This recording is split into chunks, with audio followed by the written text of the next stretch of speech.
सभी को मेरा नमस्कार।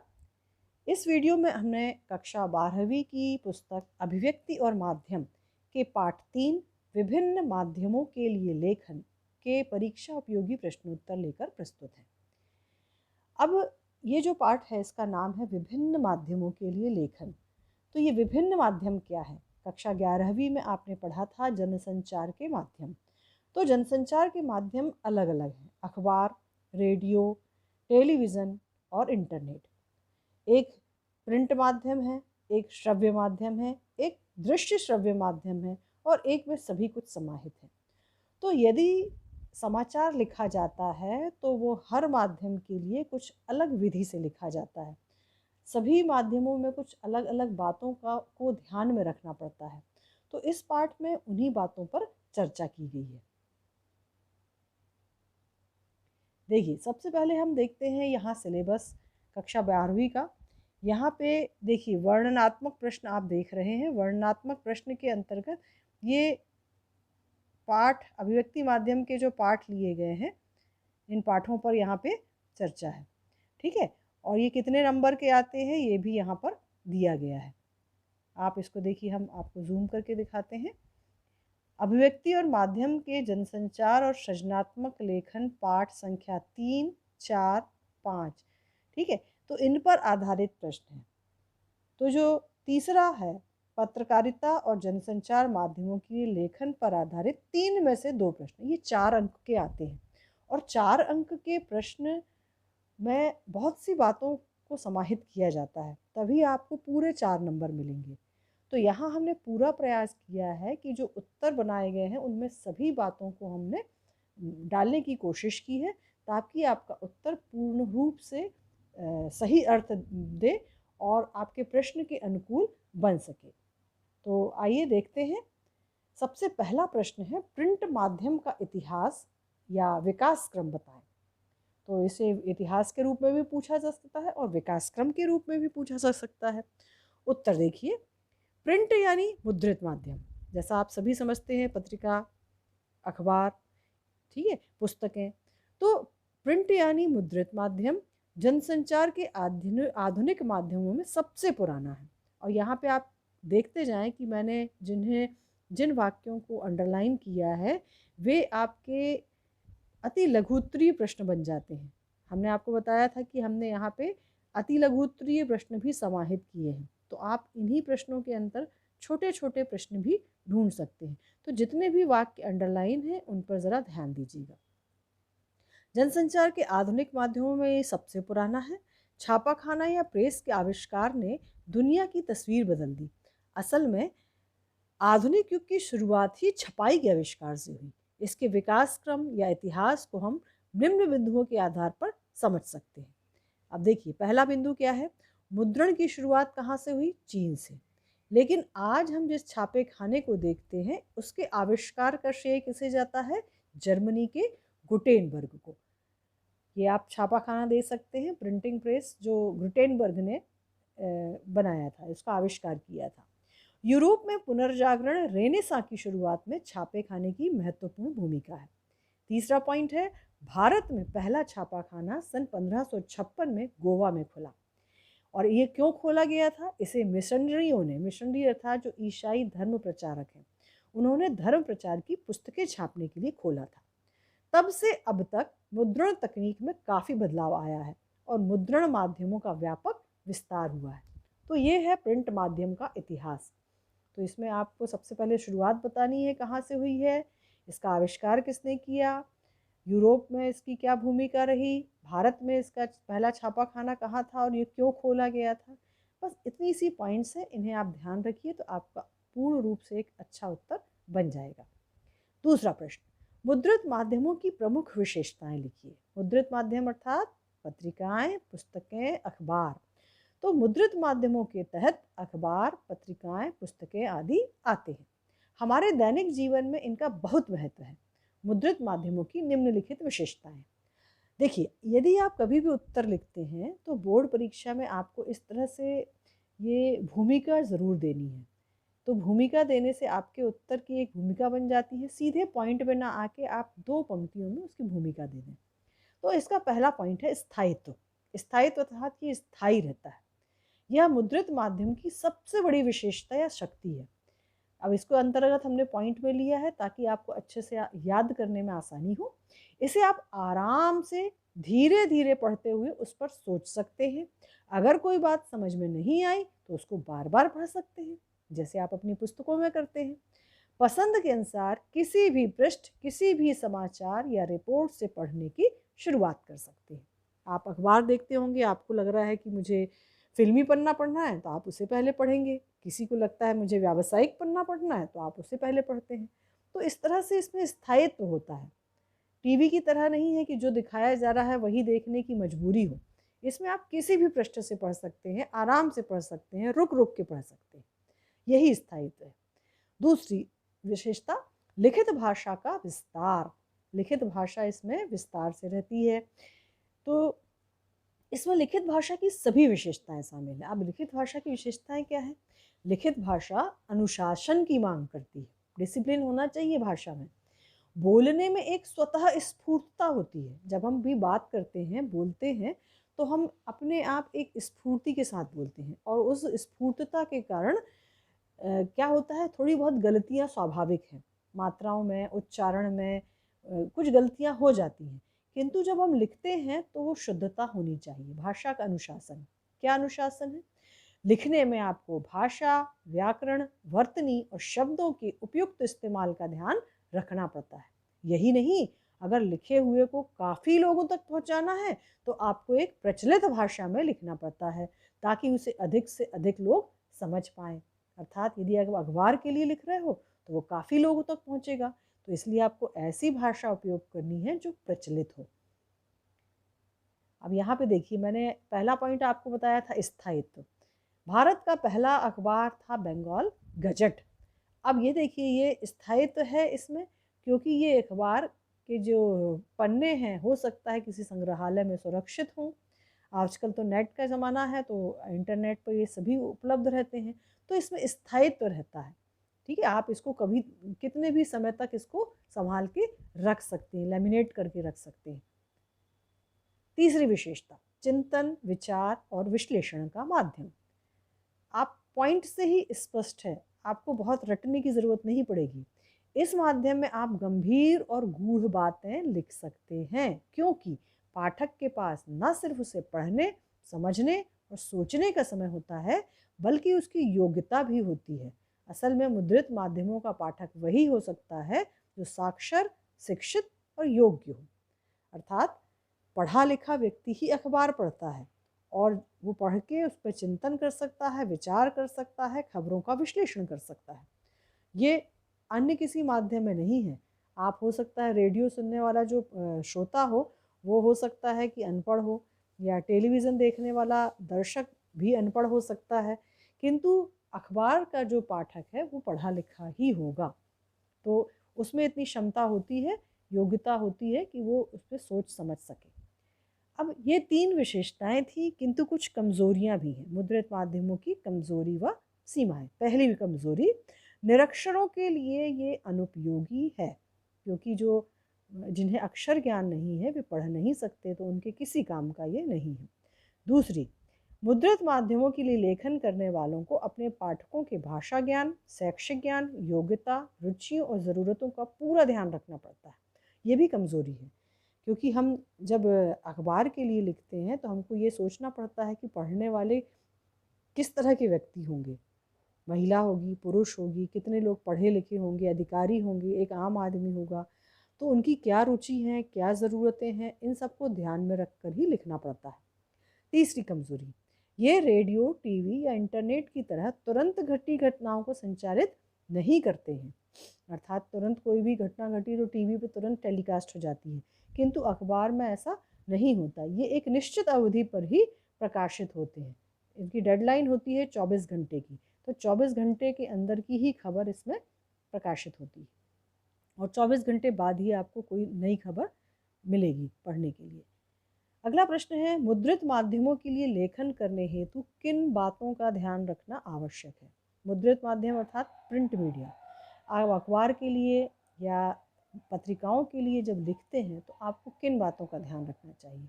तो पहली बात है, भाषा के अनुशासन का पूरा ध्यान रखना चाहिए। अभी हमने जिस पर चर्चा की है, भाषा का व्याकरण अर्थात व्याकरण हो गया, वर्तनी हो गई, विराम चिन्हों का प्रयोग हो गया, तो हमें इन सब चीज़ों का पूरा ध्यान रखना चाहिए।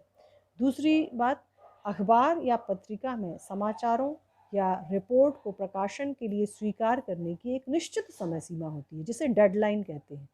जैसा अभी हमने चर्चा की कि अखबार की जो डेडलाइन है वो 24 घंटों की होती है, तो इसका ध्यान रखना अवश्य ज़रूरी है। कुछ अपवादों को छोड़कर समय सीमा समाप्त होने के बाद कोई सामग्री प्रकाशन के लिए स्वीकार नहीं की जाती। अर्थात यदि समय सीमा खत्म हो गई तो उसके बाद आप यदि कोई सामग्री भेजते भी हैं तो वो स्वीकार नहीं की जाएगी। कुछ अपवाद हैं जिनके मामले में इसे छूट मिल जाती है। इसलिए मुद्रित माध्यमों के लेखक और पत्रकारों को प्रकाशन की समय सीमा का पूरा ध्यान रखना पड़ता है। तो जितनी भी यहाँ पे वर्ड्स आपको पीले रंग में दिख रहे हैं वो पॉइंट्स हैं, उनको ध्यान रखिएगा। यदि आप वो पॉइंट ध्यान रखते हैं तो बाकी चीज़ें आप मन से सेंटेंस बना सकते हैं, परंतु वो पॉइंट्स मिस नहीं होने चाहिए। वो पॉइंट्स ही की पॉइंट हैं, उन्हें आप ना भूलें। तो समय सीमा का पूरा ध्यान रखना है, डेडलाइन का ध्यान रखना है। तीसरी चीज़, मुद्रित माध्यमों में लेखक को जगह स्पेस का भी पूरा ध्यान रखना चाहिए। जैसे किसी अखबार या पत्रिका के संपादक ने यदि आपको 250 शब्दों में रिपोर्ट या फीचर लिखने को कहा है तो आपको उस शब्द सीमा का ध्यान रखना है, क्योंकि अखबार या पत्रिका में असीमित जगह नहीं होती है। अखबार में आप देखते होंगे जो स्थायी लेख होते हैं किसी लेखक के, तो उनका एक विशेष कॉलम होता है जिसकी एक निश्चित जगह होती है, तो आपको उतने ही शब्द सीमा में लिखना है। तो इस चीज़ का ध्यान रखना ज़रूरी है। तो 3 चीज़ें हो गई, भाषा का अनुशासन, समय सीमा और तीसरी चीज़ जगह का ध्यान। 3 पॉइंट आपके तैयार हुए। अब आते हैं चौथे प्रश्न पर, चौथे पॉइंट पर। मुद्रित माध्यमों के लेखक या पत्रकार को छपने से पहले आलेख में मौजूद सभी गलतियों और अशुद्धियों को दूर करना पड़ता है, क्योंकि एक बार प्रकाशन के बाद वह गलती या अशुद्धि वहीं चिपक जाएगी। उसे सुधारने के लिए अखबार या पत्रिका के अगले अंक का इंतज़ार करना पड़ेगा। यहाँ पे देखिए मैंने एक चित्र दिया है सरस्वती पत्रिका का, जिसके संपादक थे महावीर प्रसाद द्विवेदी। महावीर प्रसाद द्विवेदी इसके संपादक थे और उनके संपादन में ही ये पत्रिका प्रकाशित होती थी, और वो बहुत ही अच्छे संपादक थे, और उन्हीं के ज़रिए हिंदी भाषा की शुद्धता और भी ज़्यादा आगे आई है पत्रकारिता के क्षेत्र में। तो इसीलिए ये मैंने यहाँ पर एक चित्र दिया है ताकि आप इससे भी परिचित हो सकें। 5वां पॉइंट है, लेखन में सहज प्रवाह के लिए तारतम्यता बनाए रखना ज़रूरी है। तारतम्यता अर्थात कंटिन्यूटी। 6वीं चीज़ है, अपने पाठकों के भाषा ज्ञान, शैक्षिक ज्ञान, योग्यता, रुचियों और ज़रूरतों का पूरा ध्यान रखना पड़ता है। जैसा कि हमने इसके पहले वाले प्रश्न में भी देखा था कि पाठकों की रुचि क्या है, वो समय के अनुरूप किस चीज़ को पढ़ना पसंद करते हैं, उनकी योग्यता कितनी है, उस तरह की भाषा हमें रखनी पड़ेगी।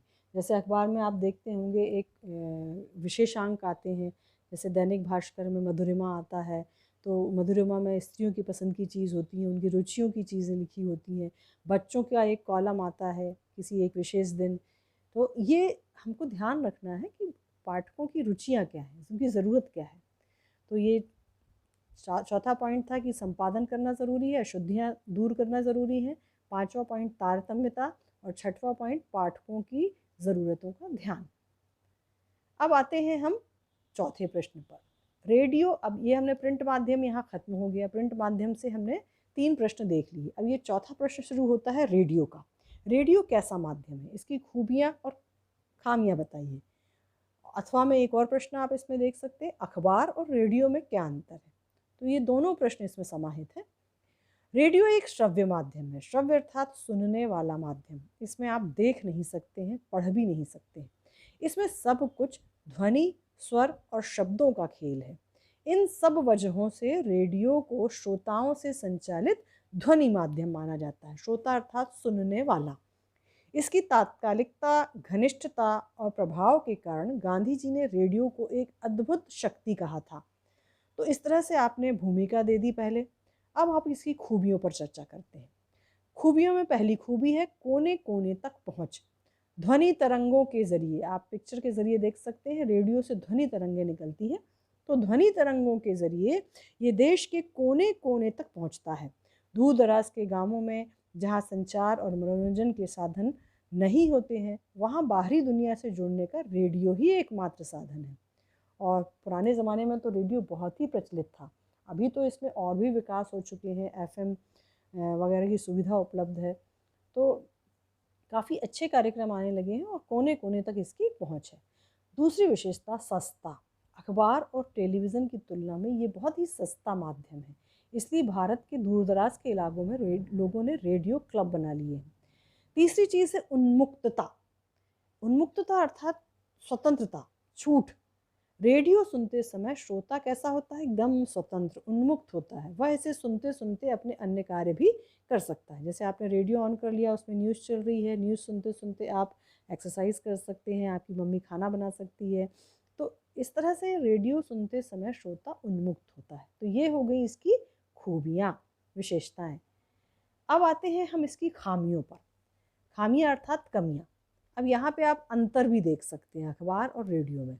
अखबार के पाठकों को क्या सुविधा होती है कि वे अपनी पसंद और इच्छा से कभी भी और कहीं से भी पढ़ सकते हैं, पर रेडियो समाचार बुलेटिन को कभी भी और कहीं से भी नहीं सुना जा सकता, क्योंकि उसका बुलेटिन प्रसारित होता है।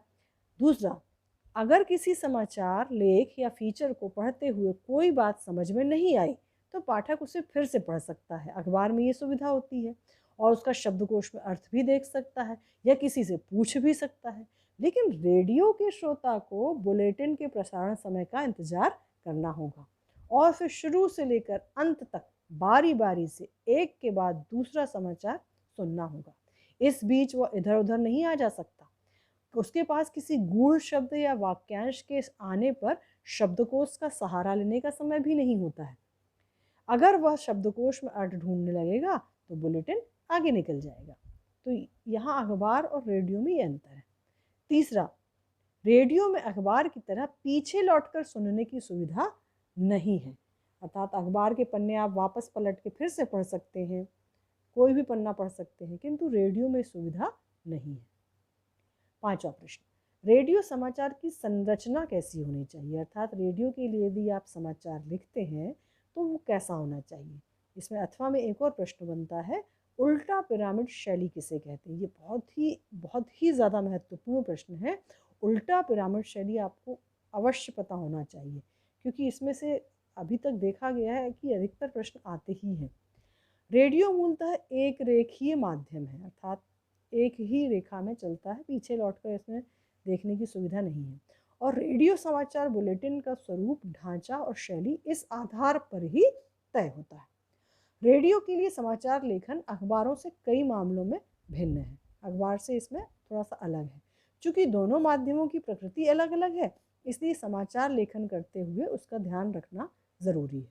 रेडियो समाचार की संरचना अखबारों या टीवी की तरह उल्टा पिरामिड शैली पर आधारित होती है, अर्थात इसकी जो संरचना है अखबार और टीवी की तरह ही है। और वो कौन सी शैली है? उल्टा पिरामिड शैली। अब उल्टा पिरामिड होता क्या है ये आप चित्र में देख सकते हैं। देखिए, पिरामिड यहाँ पे उल्टा बताया गया है। जो सीधा पिरामिड होता है वो, माफ कीजिएगा,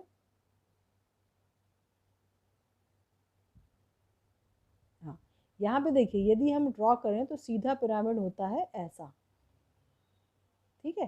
तो यहाँ पे पिरामिड को उल्टा कर दिया गया है। कैसे? अब आप पहला पॉइंट देखिए, उल्टा पिरामिड शैली में समाचार के सबसे महत्वपूर्ण तथ्य को सबसे पहले लिखा जाता है।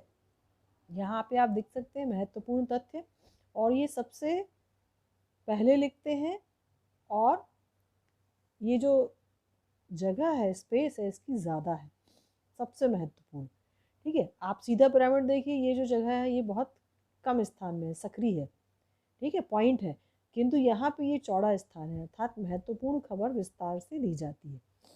उसके बाद घटते हुए महत्व क्रम में अन्य तथ्यों या सूचनाओं को लिखा जाता है।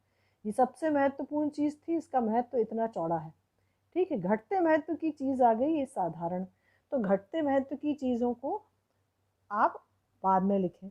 इस शैली में किसी घटना, विचार, समस्या का ब्यौरा कालानुक्रम के बजाय सबसे महत्वपूर्ण तथ्य या सूचना से शुरू होता है। तात्पर्य यह है कि इस शैली में कहानी की तरह क्लाइमैक्स अंत में नहीं बल्कि खबर के बिल्कुल शुरू में आ जाता है। क्लाइमैक्स मतलब जिस तरह से हम कोई समाचार पढ़ते हैं कि फला जगह पर एक सड़क दुर्घटना हुई, इसमें इतने लोग मारे गए, ठीक है, तो ये पूरा एक क्लाइमैक्स था। ये आपने पहली लाइन में पढ़ लिया, इसके बाद आप घटते महत्व की चीज़ें धीरे धीरे पढ़ते रहेंगे। तो क्लाइमैक्स अंत में नहीं आता, इसमें शुरू में आ जाता है। उल्टा पिरामिड शैली में कोई निष्कर्ष नहीं होता है। तो ये देखिए, यहाँ पे हमने उल्टा पिरामिड शैली के सारे पॉइंट्स कवर किए हैं, और ये चित्र आप डायग्राम के थ्रू भी दिखा सकते हैं यदि उल्टा पिरामिड शैली का प्रश्न आता है तो यहाँ पे दो प्रश्न बन गए कि रेडियो समाचार की संरचना कैसी होनी चाहिए, इसके लिए आपको ऊपर की भूमिका लिखना ज़रूरी है, और यदि केवल उल्टा पिरामिड शैली पूछता है तो आप नीचे के पॉइंट्स को कवर कर सकते हैं। उल्टा पिरामिड शैली के तहत समाचार को 3 हिस्सों में विभाजित किया जा सकता है, इंट्रो, बॉडी और समापन। अब इंट्रो बॉडी समापन क्या है? पहला है इंट्रो। समाचार के इंट्रो या लीड को हिंदी में मुखड़ा भी कहते हैं। इसमें खबर के मूल तत्व को शुरू की 2 या 3 पंक्तियों में बताया जाता है। यह खबर का सबसे अहम हिस्सा होता है। तो इंट्रो अर्थात एकदम शुरू में, स्टार्टिंग में हम महत्वपूर्ण चीज़ों को बता देते हैं। बॉडी, बॉडी अर्थात शुरुआत की 2-3 पंक्तियों के बाद हम जब खबर को घटते महत्व की चीज़ें जो हैं उनको बताते हैं। बॉडी में समाचार के विस्तृत ब्यौरे को घटते हुए महत्व क्रम में लिखा जाता है। पहले हमने लिख दिया कि क्या क्या घटना हुई, कहाँ हुई, कब हुई, उसके बाद कैसे हुई, क्यों हुई, इस तरह की बातें हम आगे लिख सकते हैं। समापन, हालांकि इस शैली में अलग से समापन जैसी कोई चीज़ नहीं होती है। इसमें प्रासंगिक तथ्य और सूचनाएं दी जा सकती हैं। अगर ज़रूरी हो तो समय और जगह की कमी को देखते हुए आखिरी कुछ लाइनों या पैराग्राफ को काटकर हटाया भी जा सकता है, और उस स्थिति में खबर वहीं समाप्त हो जाती है। तो समापन में सामान्यतः कुछ ऐसे प्रसंग दिए जाते हैं या कुछ ऐसी चीज़ें जैसे वहाँ के जो दर्शक थे उस घटना स्थल के, उनकी क्या राय है, या किस तरह की परिस्थितियाँ थी। तो ये सब अगर ऐसी चीज़ें यदि हटा भी दी जाए काट के तो खबर पे कोई असर नहीं पड़ता है। तो समापन में अक्सर गैर ज़रूरी चीज़ें ही लिखी जाती हैं। तो ये हुआ पूरा आपका उल्टा पिरामिड शैली और रेडियो समाचार की संरचना। अब आते हैं प्रश्न 6 पर। रेडियो के लिए समाचार लेखन की बुनियादी बातें कौन कौन सी? तो रेडियो के लिए समाचार कॉपी तैयार करते हुए कुछ बातों का ध्यान रखना ज़रूरी है। पहली बात, साफ़ सुथरी और टाइप्ड कॉपी। रेडियो समाचार कानों के लिए यानी सुनने के लिए होता है, इसलिए उसके लेखन में इसका ध्यान रखना ज़रूरी हो जाता है कि उसे पढ़ने में वाचक या वाचिका को कोई दिक्कत ना है। वाचक अर्थात जो रीडर है, समाचार जो पढ़ने वाला है, वो पढ़ते समय अटके ना, कुछ ऐसे शब्द ना हो। तो अक्सर होता है कि आप लोग जब अपने विद्यालय की असेंबली में भी कुछ पढ़ते हैं, यदि किसी और बच्चे ने आपको कुछ लिख के दे दिया, आपको समझ में नहीं आ रहा है, तो आप अटक जाते हैं पढ़ते पढ़ते। तो ऐसे ही यदि आप अच्छे से लिखेंगे साफ़ सुथरी और टाइप्ड कॉपी में, तो वो वाचक और वाचिका को दिक्कत नहीं होगी। तो पहला पॉइंट हो गया कवर। दूसरा देखिए, ट्रिपल स्पेस में टाइप। ट्रिपल स्पेस क्या होता है? अब ट्रिपल स्पेस देखिए, मैंने नीचे एक पन्ना लिखा है। आप जब भी कॉपी में लिखना शुरू करते हैं, टाइप करते हैं, तो यहाँ आप एक मार्जिन खींचते हैं।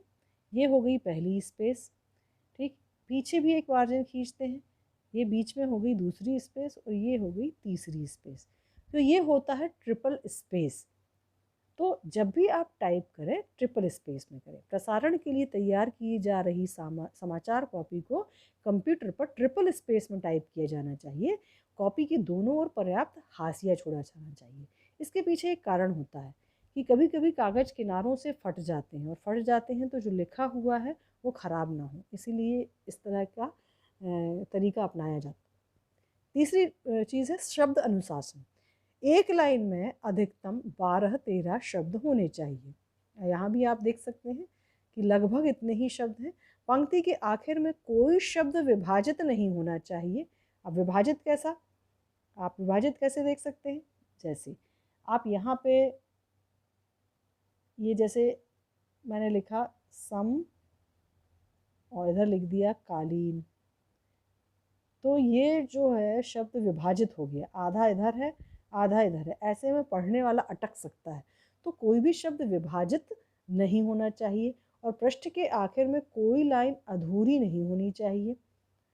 प्रत्येक लाइन में कितने शब्द हैं इस बारे में एक सुसंगतता होने से बुलेटिन के संपादक को यह तय करने में सुविधा होती है कि कुल शब्द संख्या के आधार पर वह कितनी खबरें लेनी है और किस खबर को कितना बड़ा लेना है। तो ये अंत की लाइन, यदि आपकी शब्द सीमा ज़्यादा हो रही है तो आप उनको काट भी सकते हैं। पहली 2-3 लाइन में आप इस पॉइंट को कवर कर सकते हैं। अगली चीज़ जो ध्यान में रखने योग्य है वो है उच्चारण से संबंधित बातें। समाचार कॉपी में ऐसे जटिल और उच्चारण में कठिन शब्द, संक्षिप्ताक्षर, अंक आदि नहीं लिखने चाहिए जिन्हें पढ़ने में ज़बान लड़खड़ाने लगे। अंक संबंधी सावधानी, 1 से 10 तक के अंकों को शब्दों में और 11 से 999 तक अंकों में लिखा जाना चाहिए। अर्थात यदि आपकी कोई लंबी संख्या है जैसे यहाँ नीचे दिया है 2837550। अब देखिए मैं अचानक पढ़ रही हूँ तो मैं ये अनुमान नहीं लगा पा रही कि वो कितने लाख कितने हज़ार हैं, परंतु यदि हमने समाचार कॉपी में लिख दिया तो वाचक या वाचिका अटक जाएगा। इसके बजाय हमें कैसे लिखना चाहिए?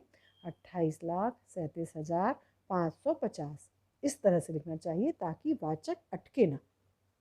अगला पॉइंट, इसी तरह अखबारों में प्रतिशत और डॉलर जैसे संकेत चिन्हों में काम चल जाता है। अखबारों में आप इस तरह से लिख सकते हैं, लेकिन रेडियो में यह प्रतिशत और डॉलर लिखा जाना चाहिए, संकेत चिन्हों में नहीं लिखना चाहिए। हो सकता है वाचक इसमें अटक जाए।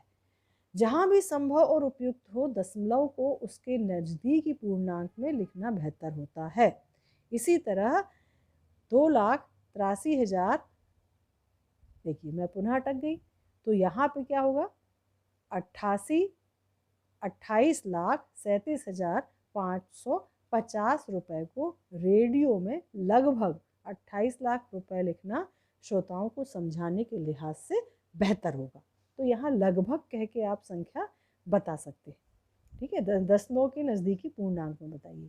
वित्तीय संख्याओं को उनके नज़दीकी पूर्णांक में लिखना चाहिए, लेकिन कुछ अपवाद हैं। जैसे खेल के स्कोर, यदि सचिन तेंदुलकर ने 98 रन बनाया है तो आप लगभग 100 रन नहीं कह सकते हैं।